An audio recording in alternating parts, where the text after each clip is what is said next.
Hi, it's Mike with AskATractorMike.com. We're going to talk today about a survey that is done every year by an equipment dealer association, the North American Equipment Dealer Association, an association of equipment dealers, and likely your local guy that you deal with or lady, whoever that owns a dealership is a member.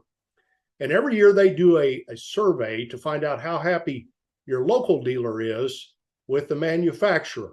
In other words, if they're a Deere dealer or New Holland dealer or Kubota, whatever, how happy are you with that parent company? And I'm speaking today with Joe Dykes, who is Vice President of Industry Relations for NAEDA, the North American Equipment Dealers Association. And we're going to recognize some folks that have done a good job of maintaining good relations with their dealer network in the manufacturing world.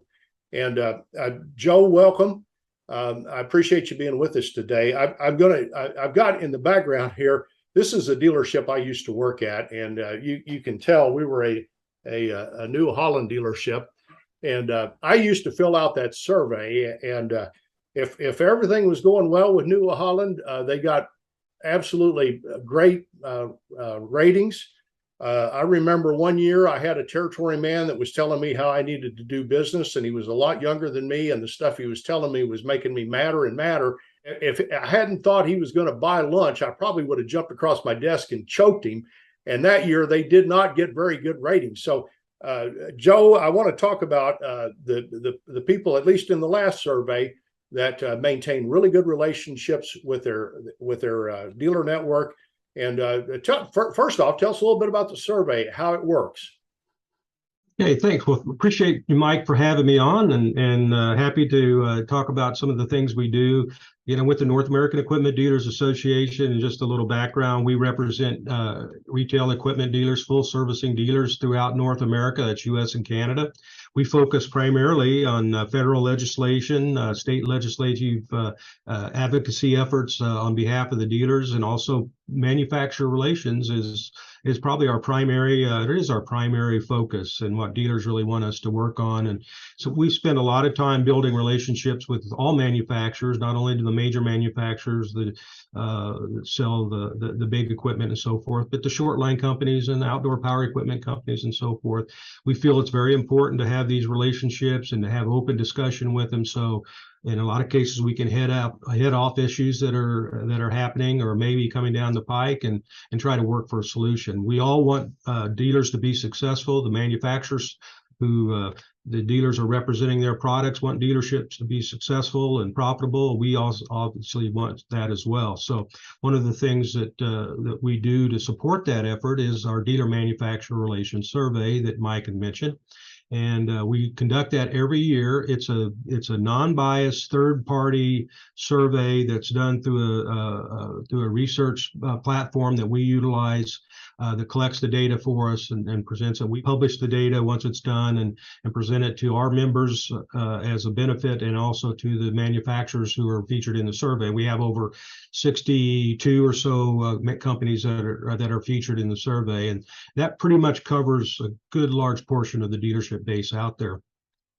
But what the survey does, it provides the dealer anonymously and confidentially to be able to rate the manufacturers, up to 7 manufacturers that they represent, the manufacturer lines, the company lines, on 12 categories, actually 11 categories related to the business operation relationship between the dealer and the manufacturer, and then an overall satisfaction rating that's done on its own.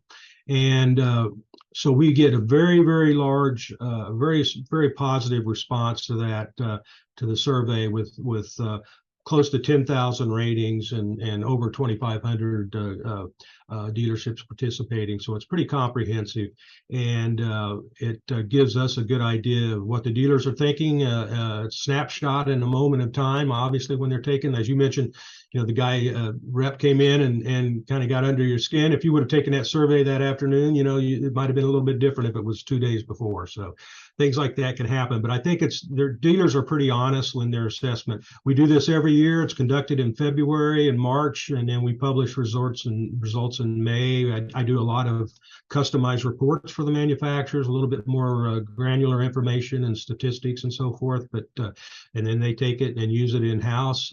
As a customer, I really want my local dealer to have good relations with their manufacturer. And because there's times you have a major tractor issue or a major equipment issue under warranty, and you want to make sure you're covered. And it doesn't matter what color the equipment is, it can all fail. And it can all have a catastrophic failure in a rare instance. So I want my dealer to have good standing with his manufacturer, and everybody work together. It works together better for all of us when they're working together and everybody's on the same page. And I've seen times when manufacturers are on the same page with their dealers, and I've seen times when they were light years away. And I'm sure that ebb and flows. Well, what I want to do today is for you to reveal in the last survey, who's getting it done? Which manufacturers really are well thought of by their dealers, and they're all working together. And I'll let you just tell us who's the winner. Well, I would say overall, when you look at the manufacturers that are featured in the survey, with very few exceptions, they all do a pretty good job. I mean, the product quality ratings are always way high for everybody makes a good product.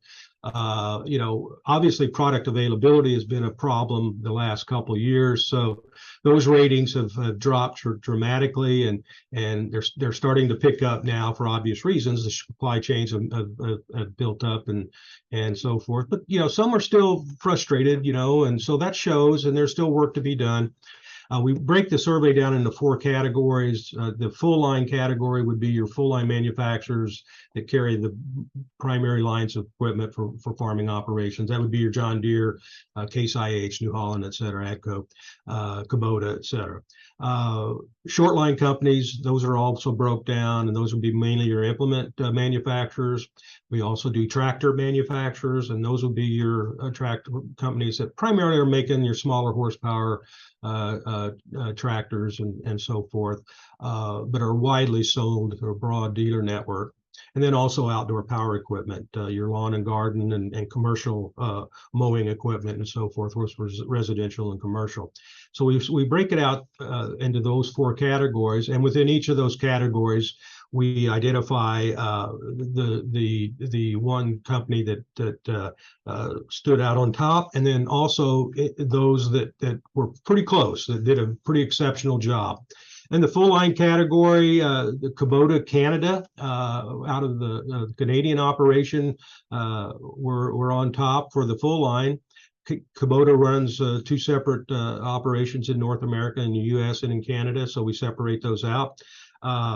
And for the tractor manufacturers, Branson Tractor, who's recently over the last year was purchased and have merged with TYM, so that's going to be a change there. But since this was looking at the last year when they were still operating separately, Branson had come on top, and we had 3 gold level companies that did well. Maybe we're not at the top, we're pretty darn close and within striking distance, I guess. And those were Yanmar tractors, LS Tractor, and Kioti.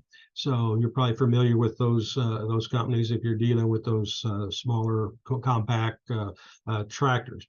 On the short line side, short line manufacturers, a lot of them do pretty well or very well. But on top this year was Meyer Manufacturing as the gold level, and then or as the dealer's choice rather, Meyer Manufacturing. And then for gold level we had Vermeer, hay equipment company out of Iowa, Bougault, which is a Canadian short line company, Elmer's Manufacturing, also Canadian, Great Plains Manufacturing out of Kansas, Unverferth Manufacturing, and Dengelman Manufacturing. So those are your short line gold level winners. And then in the outdoor power, Skag mowers out of Wisconsin was your dealer's choice. They've consistently been either the dealer's choice recipient or close to it every year. Gold level grasshopper mowers out of Kansas, Exmark out of Nebraska, Bad Boy out of Arkansas, Shindawa, which is handheld manufacturers, and then Wright Manufacturing, a mower company out of the East Coast. So those were our manufacturers that we recognized. It would be great if they were all to be recognized, but we just separate them out and give those a little bit more kudos for the effort that they put forth. What's your experience, the manufacturers that are at the bottom? And you don't want to reveal who they are, and I get that. I wouldn't either if I'd have done the survey. You'd have somebody mad at you. But do they take the survey and try to turn around and get better at that, or do they just languish there at the bottom and say, we're doing business the way we're going to do it, and the dealers can take it or leave it? I would hope so. I would hope that they use the results, and I know some do, and most do, because I've talked to them about it. I guess I'll answer by saying we're the messenger. We don't try to intercede and say, you need to do this, you need to do that. We just present them with the information. They make their own assessments and decide if it's something that they need to address seriously. If not, I would venture to say, based upon my experience, that the majority of them take it seriously. It's really interesting to me that some of the major tractor manufacturers that we all know are not on the list, and you can still do business and sell a lot of stuff if you're not necessarily the best of friends with your dealer network, but it sure works better when everybody's pulling together. Yeah. And Joe, I want to just thank you for taking the time to go over this survey. It's kind of eye-opening to me. I didn't know what the results were going to be before you revealed them, so it's very interesting. And I'm going to holler back at you in a year or so, and we'll do this again, see if any of these have changed, and give these guys that are getting the job done with their dealer network some love. So if it's okay with you, I'll be back in touch in a year, and we'll see if this has changed any. And hopefully some of these guys have come up a little bit in the survey. Yeah, well, I appreciate the opportunity to speak with you. I look forward to in the future. And again, I think that dealers, the manufacturers are trying. We encourage all dealers to participate in this type of survey and this type of effort, so that they can, we can communicate back and try to identify shortcomings and assist with whenever requested to make things better for everybody. That's what we want. We want successful dealers. We want successful manufacturers. We want successful customers. So that's how we look at it. All right, Joe. Thanks for taking time to talk with us. My pleasure, Mike. Thank you.